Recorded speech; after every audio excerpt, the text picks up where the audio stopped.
હા મિત્રો, romantic comedy ડ્રામાનું best example એટલે સ્પ્રિંગ ફેવર. તો મિત્રો, આજે હું તમારી માટે ફરીથી લઈને આવી ગયો છું એક કોરિયન ડ્રામા સિરીઝ. તો મિત્રો, આપણી ચેનલમાં નવા હોય તો લાઈક, શેર, સબસ્ક્રાઇબ કરી નાખજો.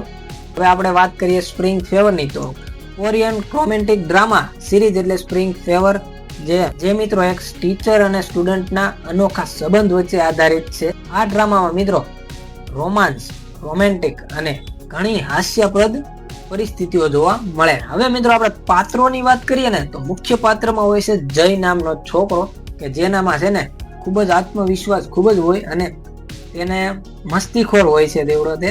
મિત્રો, બીજા પાત્રની વાત કરીએ ને તો યુનન નામની એક છોકરી હોય છે, તેનો સ્વભાવ ખૂબ જ શાંત હોય છે. હવે મિત્રો, આપણે સ્ટોરીની વાત કરીએ તો સ્ટોરીની શરૂઆત ત્યારથી થાય છે કે જય અને યુનિયનને એક મજબૂરીના કારણે છે ને એક અલગ રૂમમાં રહેવું પડે છે. હા મિત્રો, એ સ્ટોરીમાં ટ્વિસ્ટ ત્યારે આવે કે જ્યારે એ રૂમ હોય ને તે અંદર જાય તો તે ખૂબ જ ફૂલો અને દિલ જેવી આકૃતિઓથી એ રૂમ શણગારેલો હોય છે.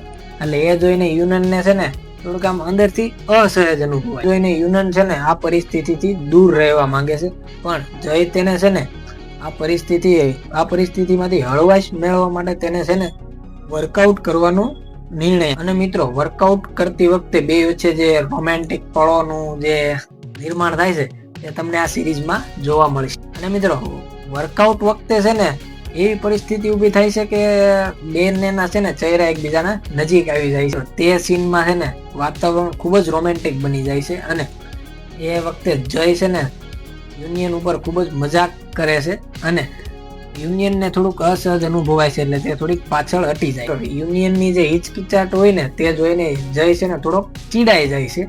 તેથી છે ને વાતાવરણ થોડુંક હાસ્યપદ અને મજેદાર બને. અને મિત્રો, આગળ શું થાય છે ને તો બંને વચ્ચે છે ને નાની નાની નોકઝોકો, બંને વચ્ચેના અસમજપણું અને ક્યારેક નાની નાની મીઠી વાત, ધીમે ધીમે બંનેની લાગણી છે ને તે પ્રેમમાં કન્વર્ટ થઈ જાય છે. આ બધું છે ને ખૂબ જ લાઇટ હાર્ટેડ અને ફીલ ગુડ રીતે બતાવવામાં આવ્યું. તમને થોડી હળવી ફૂલકી સ્ટોરી જોવા મળે છે અને બંને વચ્ચેની જે રોમેન્ટિક કોમેડી એ પણ જોવા મળી જાય છે. મિત્રો, બંને વચ્ચેના ક્યુટ અને શરારતી પળો યુનિયન અને જયના. અને એમાં તમને જો કોરિયન ડ્રામાની સિરીઝ ગમતી હોય તેને લેમાય પાછી લવ સ્ટોરી વાળી, તો આમાં તમને લવ સ્ટોરી જોવા મળશે.